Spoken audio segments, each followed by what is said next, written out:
gracias al rector Solís, al doctor Banda, que además me dicen que apenas 2 días tiene de haber asumido la nueva responsabilidad con sus compañeros de lucha de toda larga, ya décadas de coincidencia. Y muchas gracias a todas y todos ustedes. Y la verdad es que aunque es una charla con la comunidad universitaria, no quiero dejar de hacer algo que hago en todas las reuniones a las que voy, hacia la de Sin Susto, les hago una consulta sin mayor trámite. Los que estén de acuerdo en que se acabe el horario de verano, levanten la mano, por favor. Los que estén en contra, creo que aquí hay un chingo en contra, o están dormidos todavía, no desayunaron. A ver, en contra, no veo votos en contra. Ahí está, mira, es la primera asamblea que veo con 5 o 6 votos en contra, respetables, porque yo he insistido en acabar con el horario de verano, que es no somos de julio, cambio cada 6 meses, el bueno es el de noviembre, y ya que te acostumbraste a regresas al bueno, ya que estás en el bueno te lo vuelven a cambiar. Las alteraciones en el sector, en los cruces de salud son fortísimas. Ya hay un estudio, se hizo un estudio, el impacto de salud, lo comentó ayer el compañero presidente, parece que después del tabaquismo es el mayor daño. Fíjense de qué tamaño el simple cambio de horario. Ni qué decir, algún día, perdón, ya no entro en materia, ya estoy compartiéndoles una reflexión, si algún día tendrá que hacerse un estudio del daño del cubrebocas a la salud de la gente. O sea, tú sueltas dióxido de carbono y traes ahí esa chingadera todo el tiempo, todo el día. Yo además les digo que cómo le hacen para hacer el amor con sana distancia y con cubrebocas. Llegas al restaurante, su cubrebocas, pues si voy a comer, cabrón, no póngase su cubrebocas de aquí a ahí, te lo pones y el COVID es tan gentil que dice, ahorita como el Gerardo está comiendo no me lo va a chingar, pero si cuando termine de comer no se pone el cubrebocas, entonces me lo chingo. No, bueno, es ridículo. Y en el avión ni les platico, he estado presionando mucho también con los compañeros, es voluntario en México, es una paradoja, es voluntario el uso, pero muchos gobernadores de los estados que también son autoridades sanitarias lo impusieron. De hecho, acabo de estar en Guadalajara recordando que Giovanni López Ramírez fue asesinado por no usar el cubrebocas, un joven. Le pusimos a una plaza que está frente a la rotonda de los jaliscienses ilustres su nombre. Al día siguiente ya el gobernador Alfaro lo había quitado, le pusieron una placa metálica que les costó una buena cantidad a los compañeros. En fin, entremos en materia. El litio, y no solo el litio, sino ya me está espantando un académico, usted vas a hablar de las baterías de litio, no, qué chingados, le digo, yo no soy científico, yo soy político, yo voy a hablar de la reforma eléctrica que incluía el tema de la nacionalización del litio. Y la derecha, cretina como es siempre, hipócrita, decía, pues si ya es nuestro. No, pues sí, el oro también es nuestro. Todo lo que está en el subsuelo, según el artículo 27, le pertenece a la nación y al pueblo. Y somos desde la época de la colonia, antes de ser nación independiente, el principal productor de plata, y formalmente nos pertenece, aunque tengan la concesión mineras canadienses, fundamentalmente, y hagan un atraco, porque ni siquiera en impuestos es importante la contribución de estos metales preciosos. Entonces, la decisión del compañero presidente de que el litio fuera de dominio absoluto de la nación pues es fundamental, porque es la idea de toda la reforma eléctrica, porque no es que fue la ocurrencia de meter el litio en la reforma eléctrica, hay la pretensión, el objetivo de la humanidad de moverse con electricidad, de dejarse de mover con combustibles fósiles y hacer un tránsito hacia la electricidad. Esto no había sido posible porque la electricidad no se puede almacenar, se puede almacenar en cantidades mínimas, ¿no? Y ha tenido un desarrollo tecnológico recientemente muy fuerte la humanidad en esta materia, porque justo a raíz, entre otras mineras de litio, se empieza a poder acumular en cantidades importantes, a tal grado que ya hay vehículos automotores de muy diversas dimensiones que se mueven con electricidad. todavía un buen porcentaje híbridos. México tiene 50 millones de vehículos, si mal no recuerdo, denme el número por bueno, para desplazarse, y solamente 30,000 son eléctricos. O sea, el reto es descomunal. 30,000 frente a 50 millones es nada. Entonces, y todo el proceso de generar la energía que mueva al país y al mundo con electricidad, se ha planteado un falso debate de que nosotros estamos por las energías sucias y contaminantes y que las empresas eléctricas extranjeras son las que producen energías limpias. Ellos están produciendo el 7% de la energía total del país, tienen el 62% del mercado nacional y solo el 7% de ese 62% lo están produciendo, el 7% de la totalidad lo están produciendo con eólica y fotovoltaica.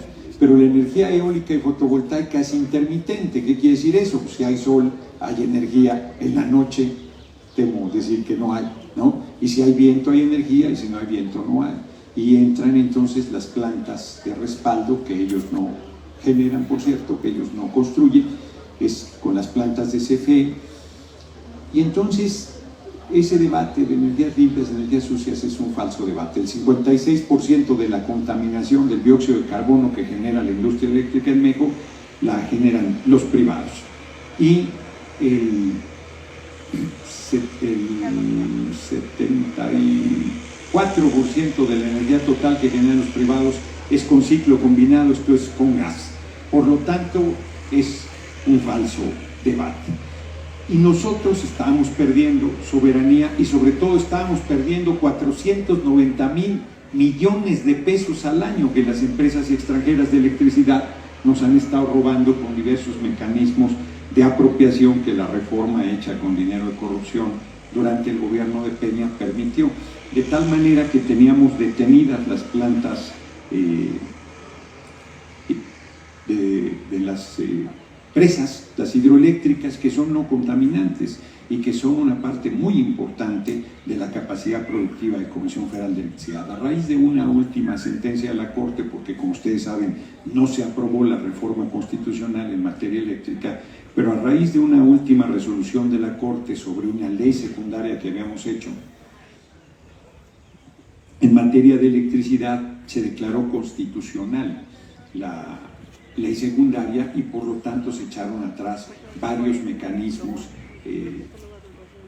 ilegales, tramposos, abusivos de saqueo que estaba viendo y que estaba generando este daño patrimonial de 490,000 millones de pesos. ¿Cuál es el presupuesto de Chapingo? 3,150.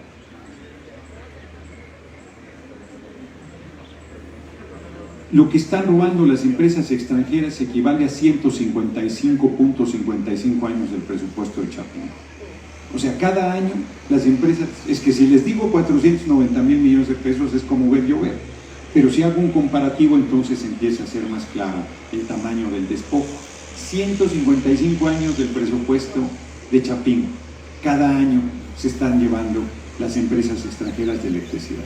Y a pesar de estos datos contundentes, de si puedo hablar, aunque estamos en veda electoral, el PRI, el PAN y el PRD votaron en contra de la reforma constitucional en materia eléctrica, favoreciendo este saqueo y cerrando la puerta a dos cosas fundamentales. El que se pudiera, la reforma originalmente no había pensado, no había incorporado al sector social.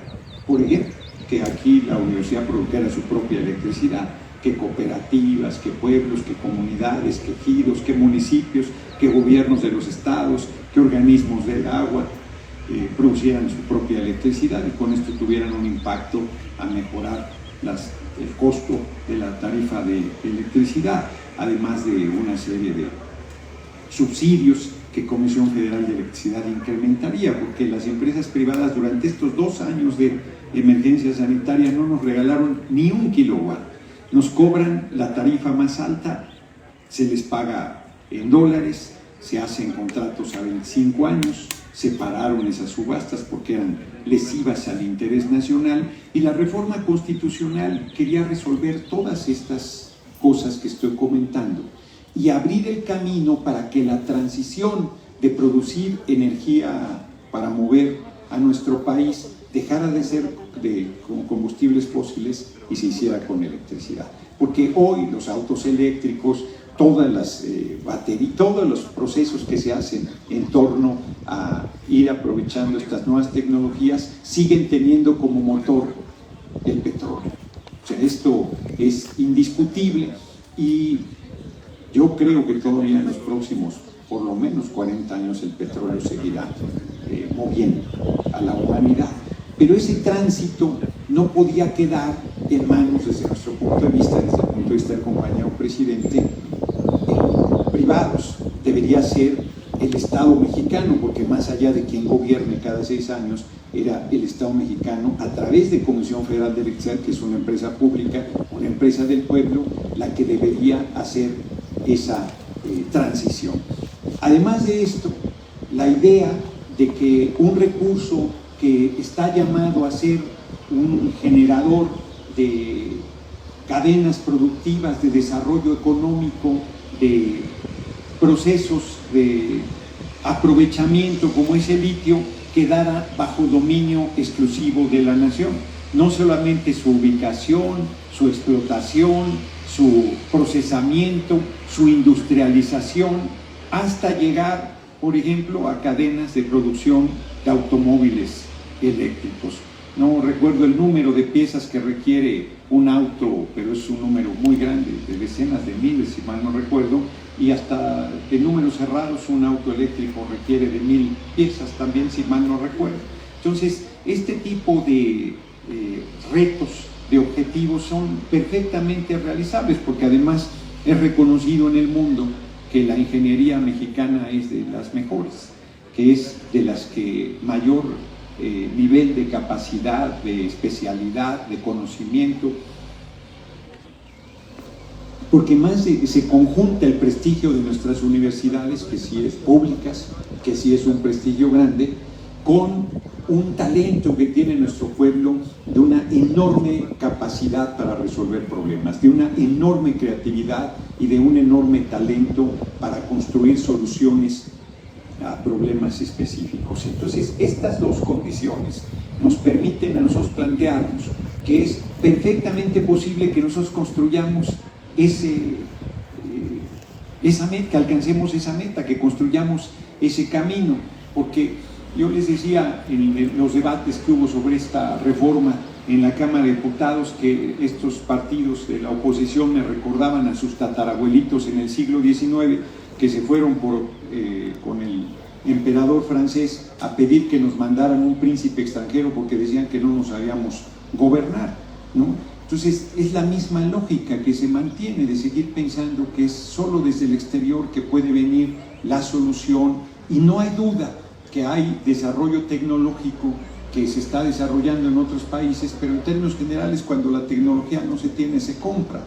Por ejemplo, Petróleos Mexicanos no tenía ninguna experiencia en la extracción de petróleo en aguas someras, tenía en tierra firme, ninguna en aguas someras. Se compró la tecnología y hoy Pemex es uno de los principales productores, se dice, de petróleo en aguas someras del mundo. De igual manera, uno puede llegar a acuerdos o puede llegar a acuerdos de inversión extranjera con transferencia de conocimiento tecnológico en el transcurso del tiempo de su inversión, que sea en beneficio también del desarrollo tecnológico del país. No es una posición de rechazo a la inversión privada, no es una posición de rechazo al capital extranjero, no es una posición chauvinista o, como nos dicen, de volver al cierre de las fronteras, sino es una decisión de determinar qué aspectos son fundamentales para nuestra soberanía. ¿Qué quiere decir eso? Para no tener dependencia del exterior. Pongo ejemplos. Estamos importando todavía hoy en día el 70% de la gasolina que se necesita en el país, siendo un país petrolero. Nosotros producíamos el 100% de nuestra gasolina, como producíamos hasta 1999 el 100% de nuestra electricidad. Nosotros en materia petrolera y eléctrica no requerimos de la inversión privada y mucho menos de la inversión privada extranjera. hemos sido autosuficientes, pero a raíz de gobiernos contrarios a los intereses del pueblo que fueron tomando decisiones de ir entregando estos sectores estratégicos de la actividad económica al capital extranjero, nos fueron haciendo dependientes, irresponsablemente. Imagínate que te pongan la gasolina, pues, con la guerra que hay de Rusia con Ucrania ya casi olvidada, se disparó a más de $100 otra vez el precio del barril de petróleo. Bueno, pues eso hace que se dispare el precio de la gasolina y nosotros tenemos que pagar la gasolina al precio que nos lo pongan porque no la producimos en México cuando la producíamos al 100%. Pues es suicida. Pues como los alimentos, ustedes es una de las áreas que se trabajan y es verdaderamente irresponsable, criminal e infame que estemos importando los alimentos cuando tenemos toda la capacidad para producirla en nuestro país. Entonces, esos niveles de dependencia son inaceptables y es de lo que estamos hablando cuando hablamos de soberanía, que nosotros no requiramos o que no pongamos en manos del capital extranjero que si la electricidad va a mover al país, ellos decidan dónde producen la electricidad, dónde producen los polos de desarrollo, dónde generan su inversión y por lo tanto cómo determinan que el país se desarrolle o no se desarrolle. Pues esto es verdaderamente de una torpeza inaudita o, para decirlo de manera más clara, de un absoluto dar la espalda a los intereses nacionales, de ir en contra de los intereses del país y de la mayoría de la población. Por todas estas razones se planteó, entre otras cosas, la reforma constitucional en materia eléctrica, que además tuvo meses de debates. La reforma llegó, si mal no recuerdo, en septiembre, octubre del año pasado, no se aprobó en el primer periodo que terminó el 15 de diciembre, de enero a abril o marzo, por ahí, fueron varios meses de debates, de foros de parlamento abierto, donde 3 especialistas a favor, 3 especialistas en contra, en cada uno de los temas, autogeneración, por poner un ejemplo, donde las empresas privadas extranjeras decían que estaban autogenerando electricidad y sin embargo le estaban vendiendo la electricidad a las 77,000 empresas que más consumen electricidad del país y las presentaban como sus socios, vendiéndoles ilegalmente electricidad cuando en realidad eran sus clientes. Desde temas como ese hasta temas de por qué era importante la nacionalización del litio o por qué era importante desaparecer los certificados de energías limpias que a CFE le estaba negado tenerlos a pesar de que las hidroeléctricas son energías limpias o la nuclear o la geotermia, por poner algunos de los ejemplos, y a pesar de demostrar que las empresas extranjeras, como se ha decidido en el mundo, están utilizando el gas en ciclo combinado para generar electricidad, porque se decidió que fuera el gas el combustible de tránsito para ir de los combustibles fósiles a la electricidad. México no produce gas, se importa de Estados Unidos. Es otro de los cuestionamientos de fondo que esta discusión que hubo sobre la reforma eléctrica tenía, porque nosotros, a diferencia de la decisión del mundo, no nos conviene en sentido estricto utilizar el gas como el vehículo de producción de la electricidad. Entonces, he estado haciendo un panorama general del marco en el que se dio la discusión de la reforma constitucional en materia eléctrica. Como ustedes saben, y si no lo saben se los comento, cualquier reforma constitucional necesita 2/3 de la Cámara de Diputados. Si esta se alcanza, se manda al Senado y necesita 2/3 de la Cámara de Senadores. Si esta se alcanza, se manda a los congresos de los estados y necesita la mitad más 1 de los congresos de los estados, esto es 17. Nosotros teníamos 18 congresos estatales, pero no teníamos la mayoría calificada en la Cámara de Diputados, que la tuvimos en el primer periodo de la legislatura pasada, 2018-2021, pero la tuvimos no porque hayamos tenido, a pesar del impresionante resultado a favor que tuvo el compañero presidente en la elección, él tuvo el 53% de los votos. No tuvimos mayoría calificada ni en la presidencia, que eso prácticamente no hay ningún gobernante del mundo que lo obtenga, y mucho menos en una primera, aquí no hay segunda vuelta, mucho menos en una primera vuelta. Y tuvimos la mayoría calificada gracias al rompimiento de una decena de diputados del PRD que se vinieron con nosotros y al Partido Verde, que originalmente apoyó al PRI, y se vino a una coalición legislativa con la coalición Juntos Hacemos Historia. Entonces, en esta segunda elección que hubo de intermedia en 2021, tuvimos poco menos de 50 diputados de los que originalmente habíamos tenido en la legislatura anterior, pero ni con ese número de diputados habríamos alcanzado la mayoría calificada. No la tuvimos con votos en el 2018, no la tuvimos con votos en el 2021, y esa era una dificultad para poder aprobar la reforma constitucional. La oposición decidió que generar un tropiezo político al compañero presidente era mucho más importante que la discusión de fondo de los aspectos que les estoy comentando y de la importancia de la reforma constitucional en materia eléctrica. Yo creo que se equivocó.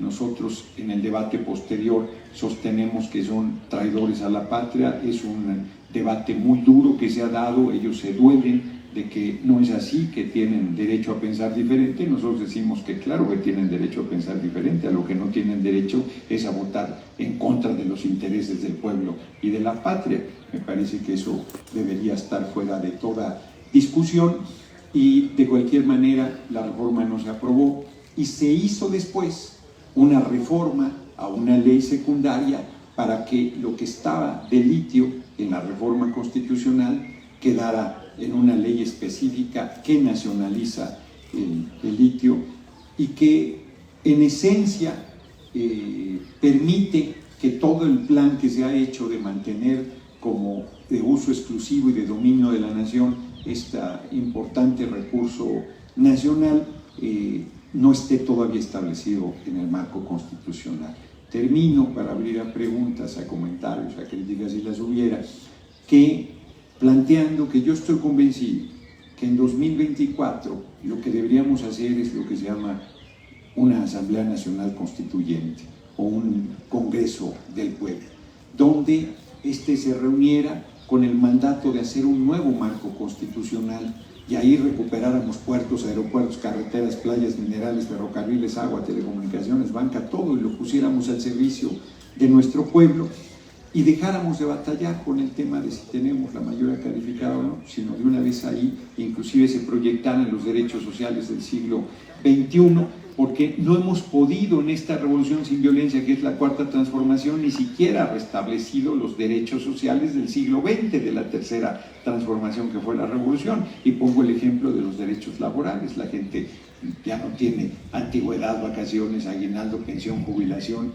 nada, los jóvenes menos, en el campo nunca llegaron en términos generales estos derechos, y yo creo que esos debemos recuperarlos, hacerlos realidad donde no habían llegado y proyectar los derechos sociales del siglo XXI. Entonces yo estoy convencido que ese debe ser el camino que deberíamos tomar. Por lo pronto esta es la circunstancia que tenemos. Cierro.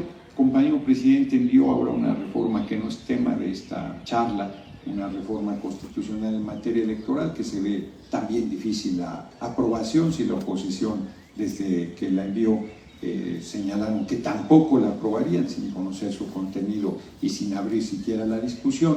Entonces sigue por lo tanto el planteamiento que hago allí en el centro de que tuviéramos que construir un camino diferente para hacer no solo de esos temas, sino una revisión del marco constitucional en su totalidad, que incluiría una revisión de las universidades públicas del país, que han sido ahogadas durante los últimos 30 años presupuestalmente, que crecieron las universidades privadas para hacer negocio de la educación del pueblo, que fueron generando cada vez condiciones más adversas para todas las universidades públicas del país, y que me parece, sin duda, tendría también que revisarse todo el esquema educativo nacional y fortalecerlo, donde se den cosas como las que aquí han sucedido desde siempre, que si mal no estoy informado, porque aquí no solo tienen alimento, ¿no?, sino también hospedaje, que eso se fue perdiendo. Eso había en muchas universidades y se fue perdiendo, ni qué decir de la alimentación, ¿no? Que en la mayoría de las escuelas yo creo que no debe faltar que se les dé desayunar, de comer, de almorzar a los niños, a las niñas y a los jóvenes en las escuelas públicas del país, y eso pues prácticamente es inexistente, salvo en lugares muy excepcionales, ¿no? Yo que he recorrido muchas universidades públicas y privadas, me encuentro en la mayoría de ellos con cafeterías pedorras, con alimentos chatarra de mala calidad, carísimos, ¿no? Comiendo cosas que no alimentan a precios exorbitantes, y nosotros lo que necesitamos es modificar ese esquema. Yo no sé cómo están aquí, pero yo ahora sí que les presumo, yo salí de la UAM, de la Autónoma Metropolitana, y ahí costaba 2 pesos 50 centavos el desayuno, 2 pesos 50 centavos la comida, desde que yo fui a la universidad, hace un chingo, en la prehistoria de la humanidad, estoy hablando de finales de los 70, principios de los 80, sigue manteniendo el mismo precio. No sé si la calidad será la misma, pero el precio sigue siendo el mismo. Entonces nosotros tenemos que avanzar en todas esas cosas, ¿no? En fin, he tocado varios temas, he hecho una reflexión general sobre lo que es la reforma constitucional en materia eléctrica, y cierro comentando que a pesar de la aparente derrota política de no haber sido aprobada la reforma constitucional, dije de manera muy general, dentro de las muchas cosas que compartí, que la Corte determinó que una ley que habíamos hecho previamente y que fue inundada de amparos, un juez le dio amparos hasta quien no lo solicitó, que es una aberración jurídica, determinó que sí era constitucional, y en algunos temas específicos, inclusive de los 12 votos, creo que son de los ministros, 11 estuvieron en favor de darnos la razón en los cambios que habíamos hecho para parar el despojo de que ha sido objeto Comisión Federal de Electricidad desde 2013, que se hizo la reforma con sobornos de Odebrecht, 6 millones de dólares de sobornos que les dieron a legisladores del PRI y del PAN. Entonces, vamos avanzando, se tiene de todos modos temas pendientes, pero en cuanto al litio, sí está determinado que es de dominio exclusivo de la nación y en beneficio del pueblo. Se va a crear una empresa pública, así como Pemex, como CFE, para su explotación y desarrollo, y todos los beneficios que de ahí salgan, pues serán beneficios económicos para el pueblo, porque, por ejemplo, con toda la ofensiva que hubo contra Pemex, la gente decía, a mí Pemex no me da nada, si quieren que lo regalen, pero la gente no conocía que Pemex le ha dado al país el 38% del presupuesto nacional por mucho tiempo. Eso quiere decir que 1 de cada 3 escuelas, 1 de cada 3 hospitales, 1 de cada 3 carreteras se construyeron con dinero del petróleo. Hoy en día, a pesar de todo lo que se ha golpeado a petróleos mexicanos, de lo que se le ha ahogado, aporta el 18% del presupuesto nacional. CFE y la empresa que todavía no sabemos cómo se va a llamar, porque querían que se llamara Litiomex, si mal no recuerdo, pero ya hay una empresa privada que tiene ese nombre, todavía no sabemos qué nombre va a tener, pero sea cual sea el nombre que vaya a tener, está llamada a ser una de las grandes empresas públicas del país y a hacer un aporte económico muy importante para nuestra patria y para nuestro pueblo.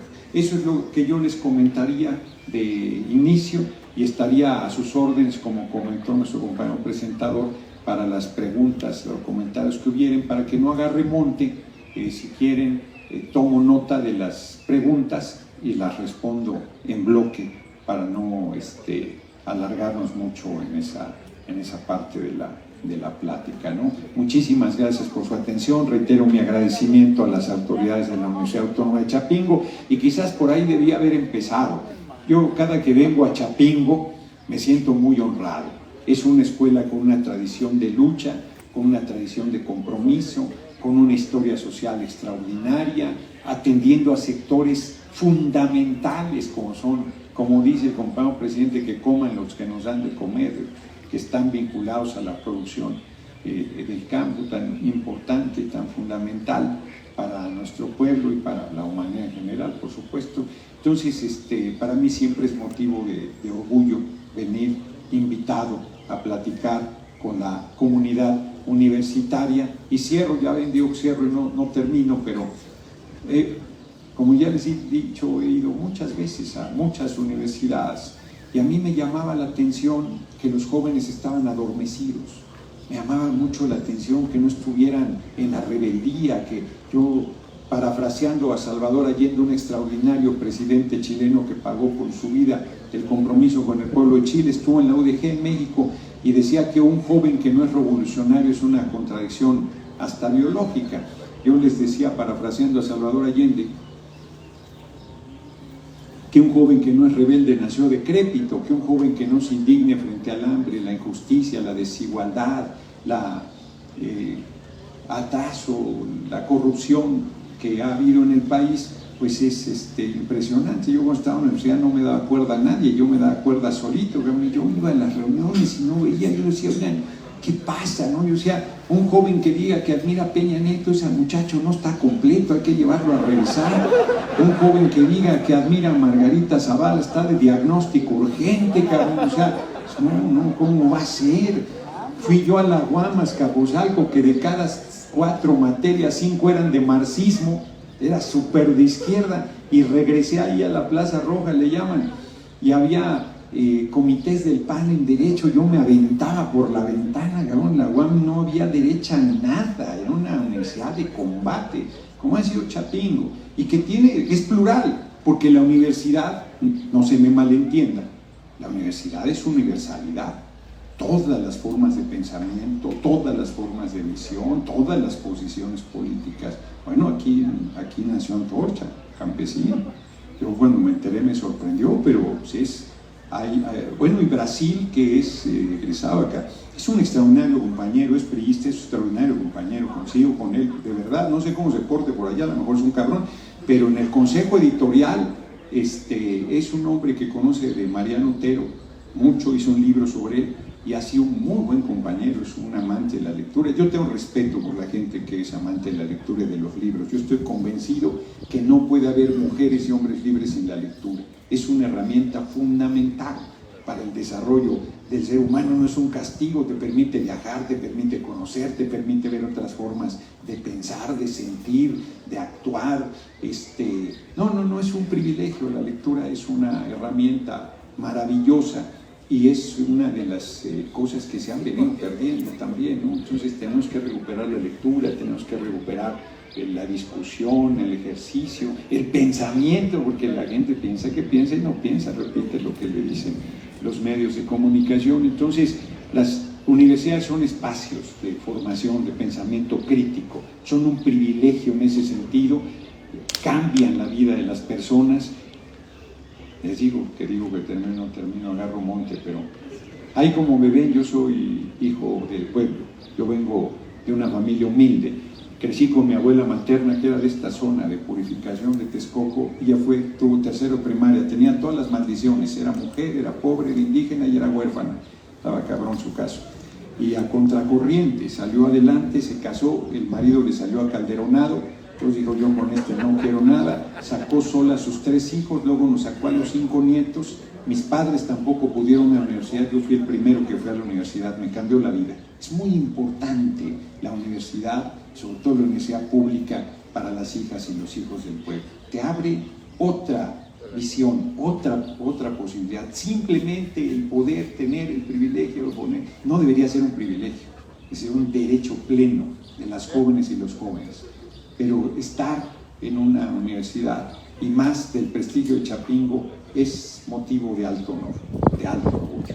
Ya ustedes lo irán viendo en su propia experiencia, y yo no tengo duda que contribuirán a esta revolución sin violencia que es la cuarta transformación. Y no estoy hablando de militancia partidaria, estoy hablando de compromiso, de transformación de nuestra patria en beneficio de la gente, para que hagamos realidad un sueño de un gran revolucionario mexicano llamado Ricardo Flores Magón, que decía que el pueblo tiene derecho a vivir y a ser feliz, a que nadie sufra por carencias económicas, a tener un techo, comer 3 veces al día, seguridad social, vivir de tu esfuerzo, libertad y justicia, y como decía mi abuela, lo que sobre para pulque, o como lo digo de otra manera, y ahora sí de veras con eso cierro, ver el amanecer, el atardecer, caminar, leer un libro, ir al cine, hacer el amor, se lo recomiendo ampliamente. Me decía una persona, ¿y con quién? No, eso no lo resuelve la cuarta transformación, eso lo tiene que resolver cada quien, pero estamos en esta vida para ser felices. Venimos aquí a disfrutar de la vida, que es un regalo maravilloso. Yo, además de todo lo que les digo, soy ateo, no creo en nada, creo que cuando me muera me chupa la bruja, se acabó y no hay nada más. Pero estoy convencido que también eso les digo, y ahora sí de veras con eso cierro. Les dicen a los creyentes que mientras más sufran en esta vida mejor, que porque en la otra les va a ir a toda madre. Y yo les digo que qué tal si yo tengo razón y no hay otra y ya se chingaron en esta. No, la gente tiene que ser feliz aquí y ahora, en esta vida, en esta tierra, en este mundo. Disfrutar de la vida. Y metí un montón de temas, pero no quiero dejar de comentar. Además, en el Estado de México, que es el primer lugar de violencia contra las mujeres, tenemos que erradicar toda violencia contra las mujeres. No puede seguirse acusando, hostilizando, discriminando, golpeando, asesinando por ser mujeres. Eso es inaceptable.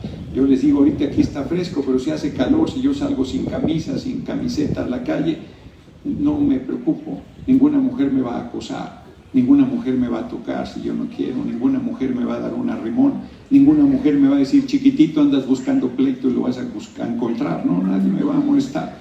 Y si una mujer sale desnuda del torso, de la cintura hacia arriba, el torso, creen que es pila de agua bendita, todo cabrón, que me provocó, ¿no?